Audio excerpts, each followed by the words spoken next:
Sir ఇప్పటి వరకు మీరు ఈయన చెప్పారు. సో ఇన్వెస్టర్స్ ఇంకేం చేయాలి సార్? ఒకటి ఇక్కడ మనం ఏదైనా పెట్టుబడి గురించి పెట్టుకునేటప్పుడు మనం చూస్తున్నది ఏంటి అంటే, నేను పెట్టిన రూపాయికి రూపాయి రావాలి అని చెప్పేసి అని ఉంటుంది. ఇప్పటికీ పాత రోజుల్లో ఉన్నటువంటి మైండ్ సెట్ ఉన్న వాళ్ళు ఏంటి అంటే, ఒక గవర్నమెంట్ ఆర్గనైజేషన్ కదా, స్టేబుల్గా ఉంటుంది కదా, సేఫ్గా ఉంటుంది కదా అని చెప్పేసి మనం ఇన్ని ఎగ్జాంపుల్స్ మాట్లాడుకున్నాం.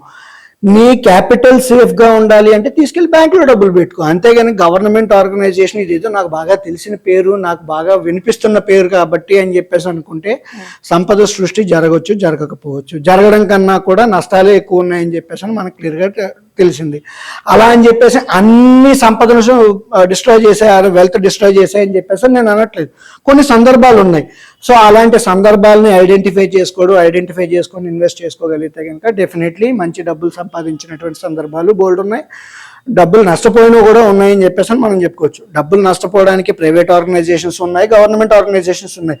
బట్ ఓవరాల్గా మనం ఇన్వెస్ట్ చేసేటప్పుడు తీసుకోవాల్సినటువంటి జాగ్రత్తలు, డ్యూ డెలిజెన్స్ ఏదైతే ఉందో అది మేజర్గా ఫాలో అవ్వాల్సినటువంటి అవసరం ఉంది.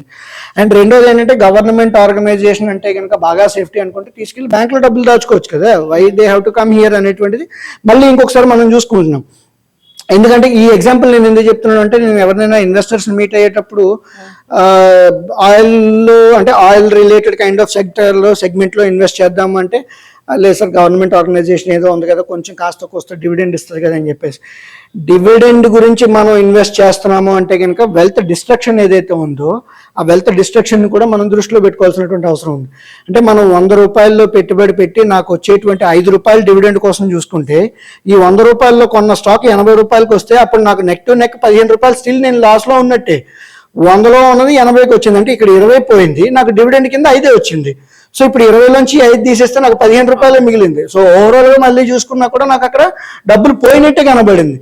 దానికి బదులు నిజంగా నాకు క్యాపిటల్ సేఫ్టీ, గవర్నమెంట్ ఆర్గనైజేషన్ సేఫ్టీగా ఉండాలి, మార్జిన్ ఆఫ్ సేఫ్టీ కావాలి అనుకునేటప్పుడు then obviously you need to rethink about your strategy. ఎందుకంటే ఇన్వెస్టర్స్ ఎవరైతే ఉన్నారో ఇక్కడ మనం ఇన్వెస్ట్ చేస్తుంది ఏంటి అంటే, రూపాయికి ఇంకో రూపాయి సంపాదిద్దామని.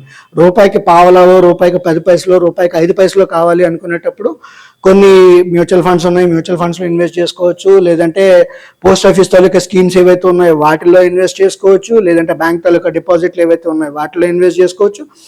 అది కూడా వద్దు అనుకునేటప్పుడు ఇప్పుడు ఎల్ఐసి గురించి మనం మాట్లాడుకుంటున్నాం కదా, ఎల్ఐసి రిలేటెడ్ ప్రోడక్ట్స్లో డబ్బులు పెట్టుకున్నా కూడా కాస్త కోస్తో ఆదాయం అనేటువంటిది రావడం జరుగుతుంటుంది. అంతేగాని ఇన్వెస్టర్ సైకాలజీలోకి ఇదేదో గవర్నమెంట్ ఆర్గనైజేషన్ కదా, సేఫ్గా ఉంటుంది, నా డబ్బులు సేఫ్గా ఉంటాయి అనుకునేటప్పుడు then that is not the right idea. So మనం పెట్టినటువంటి పెట్టుబడికి అనేక రెట్లు లాభం రావాలి అనుకునేటప్పుడు ఆబ్వియస్లీ సరైనటువంటి కంపెనీని ఎంచుకోవాలి, సరైన ఇన్వెస్ట్మెంట్ని ఫైండ్ అవుట్ చేయాలి, ఎప్పటికప్పుడు రివ్యూ చేసుకుంటూ ఉండాలి. రివ్యూ చేసుకున్న దాన్ని బట్టి మనం లాభాలు అనేటువంటివి దీర్ఘకాలంలో అనేక రెట్లు లాభం అనేటువంటి సంపాదించగలుగుతాం. జస్ట్ ఈ రూపాయి వడ్డీ, పావుల వడ్డీ, ముప్పావుల వడ్డీ గురించి చేసుకునేటప్పుడు అయితే ఆల్రెడీ బ్యాంకుల్లో ఉన్న డబ్బులు, పోస్ట్ ఆఫీస్ స్కీమ్స్ ఇవన్నీ ఏవైతే మనం మాట్లాడుకున్నాం దాంట్లో పెట్టుకుంటే క్యాపిటల్ సేఫ్ అని చెప్పి అనుకోవచ్చు.